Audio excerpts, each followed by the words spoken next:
నమస్తే. ప్రస్తుతం మనతో పాటు సీనియర్ దాము బాలాజీ ఉన్నారు. ఆయనతో మాట్లాడదాం. నమస్తే సార్. నమస్తే సార్, హైదరాబాద్లో స్లీపర్ సెల్స్ యాక్టివేట్ అవుతున్నారు అని అంటున్నారు. దీనికి అవకాశం ఉందంటారా సార్? ఈరోజు వార్త వచ్చింది. అదేంటంటే హైదరాబాద్లో స్లీపర్ సెల్స్ యాక్టివేట్ అవ్వబోతున్నాయని ఇన్ఫర్మేషన్ వచ్చినట్టుగా పోలీసు బృందాలు పెద్ద ఎత్తున వీధుల్లోకి వచ్చి చెక్ చేస్తున్నారు. ఎక్కడ చూసినా పబ్లిక్ ప్లేసుల్లో అప్రమత్తమయ్యారు. ఆల్రెడీ శంషాబాద్ ఎయిర్పోర్ట్లో బాంబు ఇది కూడా వచ్చింది. సో అందుకని అక్కడ డ్రోన్స్ని అలౌ చేయడం మానేశారు. తర్వాత గస్తీ పెంచారు. ప్రయాణికులకు కూడా 3 గంటల ముందు వచ్చి చెక్ చేసుకోమంటున్నారు. సెక్యూరిటీ చెక్స్ పెంచాం కాబట్టి 3 గంటల ముందు రమ్మంటున్నారు. అట్లాగే గూగుల్లో స్ట్రీట్ వ్యూస్ని కూడా బ్యాన్ చేశారు. స్ట్రీట్ వ్యూస్ చూడడం అవన్నీ కూడా బ్యాన్ చేశారు. సో ఇలాంటి అనేక సెక్యూరిటీ మెథడ్స్ అనేవి హైదరాబాద్లో తీసుకుంటున్నారు. అట్లాగే అలర్ట్ కూడా చేస్తున్నారు.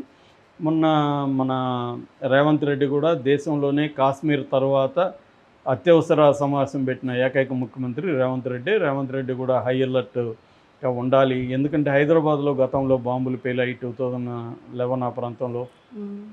కాబట్టి మనం అప్రమత్తంగా ఉండాలి. హైదరాబాద్లో ముందు నుంచి కూడా ఏంటంటే ఓల్డ్ సిటీలో ముస్లిమ్స్ ఎక్కువ ఉండడం, దీనివల్ల ముస్లిం టెర్రరిస్టులకి హైదరాబాద్కి లింక్స్ ఉన్నాయని చాలాసార్లు ఇక్కడ షెల్టర్లు అవి తీసుకుంటున్నట్టుగా ఎన్ఐఏ కూడా అనేక సార్లు దాడులు చేసింది. మనం కూడా మన ఛానల్లో చాలాసార్లు దాని గురించి వీడియోలు చెప్పుకున్నాం.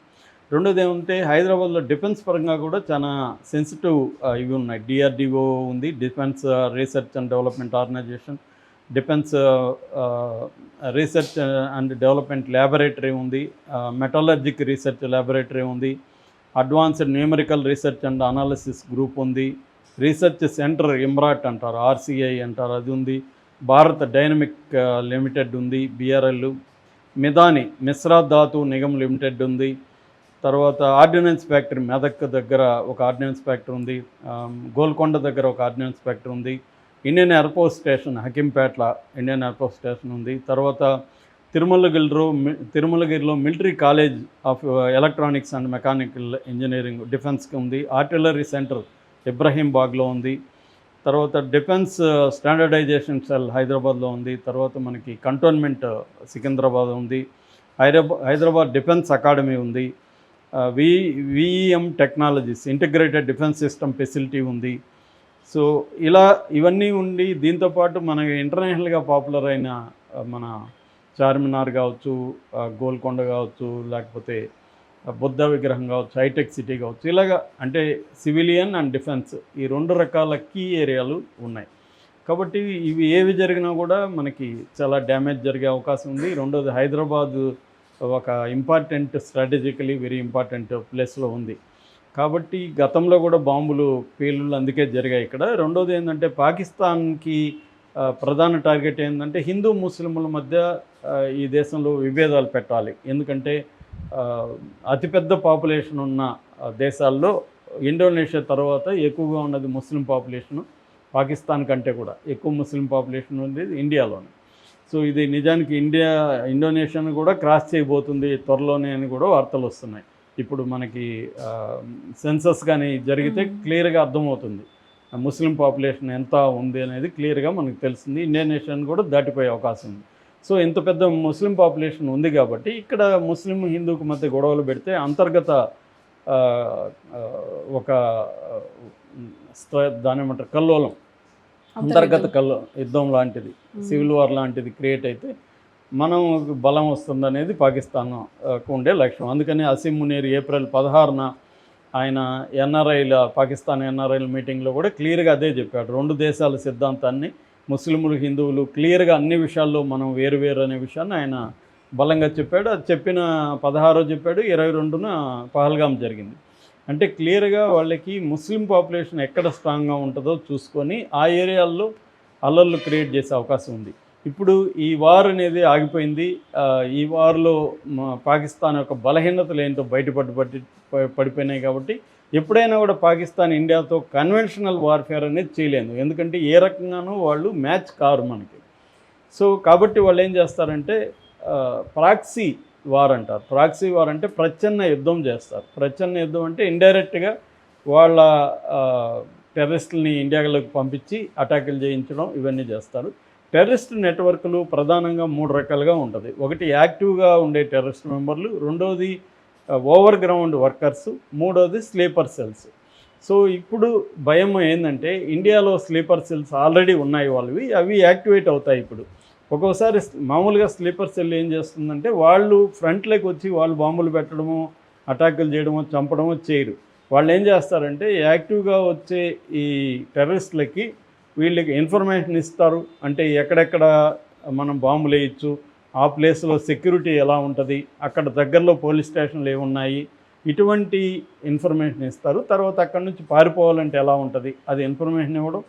రెండవది వాళ్ళకి లాజిస్టిక్స్ ప్రొవైడ్ చేయడం. వాళ్ళు వచ్చినప్పుడు ఇక్కడ ఇండ్లు ప్రొవైడ్ చేస్తారు ఉండడానికి, ఫుడ్డు, మెడిసిన్స్, వాళ్ళ సేఫ్ హౌసెస్ అంటారు. వాళ్ళు ఒకవేళ ఎస్కేప్ అవ్వాలి, పోలీసుల తరము ఇంకోటి చేస్తే ఎస్కేప్ అవ్వడానికి సేఫ్ హౌసెస్ని ఏర్పాటు చేయడం. ఒకవేళ వాళ్ళకి ఏమైనా ఆయుధాలు, బాంబులు ఇవేమైనా కావాలంటే వీళ్ళకి ఉన్న సమాచారం మేరకు అందించడం. ఇటువంటి వెహికల్స్ కావాలంటే వెహికల్స్ ప్రొవైడ్ చేయడం. ఇటువంటి లాజిస్టికల్ సపోర్ట్ కూడా ఈ స్లీపర్ సెల్స్ చేస్తాయి. కానీ ఒక్కొక్కసారి స్లీపర్ సెల్సే యాక్టివేట్ అయిపోతాయి.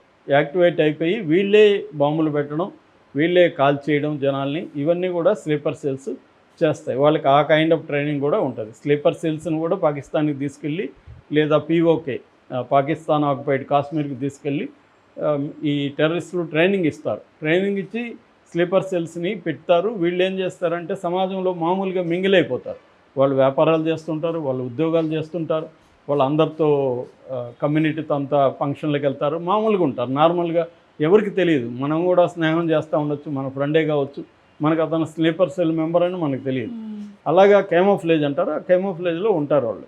సో ఇప్పుడు మన ఇంటెలిజెన్స్ వాళ్ళకి అందుతున్న సమాచారం ఏమంటే వార్ జరిగింది కదా, ఇప్పుడు ఇదే సమయంలో వేడిలో వేడి కొట్టేద్దాము, ఇమీడియట్గా మళ్ళీ వార్కి రాదు ఇండియా, ఎందుకంటే ఆల్రెడీ ఆగింది కాబట్టి. ఇప్పుడు మళ్ళీ వస్తే ఇండియాకి ఇబ్బంది కాబట్టి ఇండియా రాదు. ఈ సమయంలోనే స్లీపర్ సెల్ని యాక్టివేట్ చేసి ఇండియా మీద దెబ్బతీయాలి అనుకున్నట్టుగా చెప్తున్నారు. ఎందుకంటే మనకు అక్కడ అతను ఎవరు, మసూద్ అజర్, అతను మొన్న అతని ఫ్యామిలీ 10 మంది చనిపోయినప్పుడు అతను ఒక నోట్ రిలీజ్ చేశాడు ఉర్దూలో.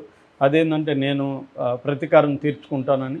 సో అతను జైషే ఈ మొహమ్మద్ అనే సంస్థ, పాకిస్తాన్లో అతిపెద్ద టెర్రరిస్ట్ సంస్థలు రెండే, ఒకటి లష్కర్ ఈ తోయిబా, రెండు జైషే ఈ మొహమ్మద్. ఈ జైషే ఈ మొహమ్మద్ స్థాపకుడే ఈ అజర్ అనే వ్యక్తి. ఇతను వార్నింగ్ ఇచ్చాడు. ఏ ధైర్యంతో అట్లా వార్నింగ్ ఇచ్చాడంటే అతని నెట్వర్క్ ఆల్రెడీ ఇండియాలో స్ప్రెడ్ అయింది. సో ఈ స్లీపర్ సెల్స్ని యాక్టివేట్ చేస్తే వీళ్ళే అటాక్ చేసే అవకాశం ఉంది. అందువల్ల హైదరాబాద్ కూడా సెన్సిటివ్ కాబట్టి హైదరాబాద్లో ముందస్తు జాగ్రత్తగా మొత్తం ఎక్కడెక్కడ సెన్సిటివ్ ఏరియాలు ఉన్నాయి, ఎక్కడెక్కడ అనుమానిత వ్యక్తులు ఉన్నారు, పాత నేరస్తులు ఎక్కడెక్కడ ఉన్నాడు, ఇవన్నీ ఐడెంటిఫై చేస్తున్నారు. ప్రజల్ని అప్రమత్తం చేస్తున్నారు. పబ్లిక్ ప్లేసులు మ్యాక్సిమం అవాయిడ్ చేయండి. ట్రావెల్ కూడా అవసరమైతే తప్ప ట్రావెల్కి వెళ్ళకండి. బస్ స్టాండ్లు కావచ్చు, రైల్వే స్టేషన్లు కావచ్చు, ఎయిర్పోర్ట్లు కావచ్చు, ఎక్కువ జనం ఉన్న ఏరియాల్లోకి వెళ్లకుండా ఉంటే మంచిది అన్నట్టుగా చెప్తున్నారు. కానీ అది సాధ్యం కాదు. ఎందుకంటే ఇప్పుడు మనం వస్తువులు కొనాలి, కూరగాయలు కొనాలి, ఇంకోటి పోతూనే ఉంటాం. మేము కూడా మార్నింగ్ మార్కెట్కి వెళ్ళి వచ్చాం. సో అక్కడ బాంబు పేలితే ఖచ్చితంగా చాలామంది చనిపోతారు మార్కెట్లో. కాబట్టి అలర్ట్ అయితే చేస్తున్నారు, చెక్ చేస్తున్నారు, జాగ్రత్తలు అయితే తీసుకుంటున్నారు.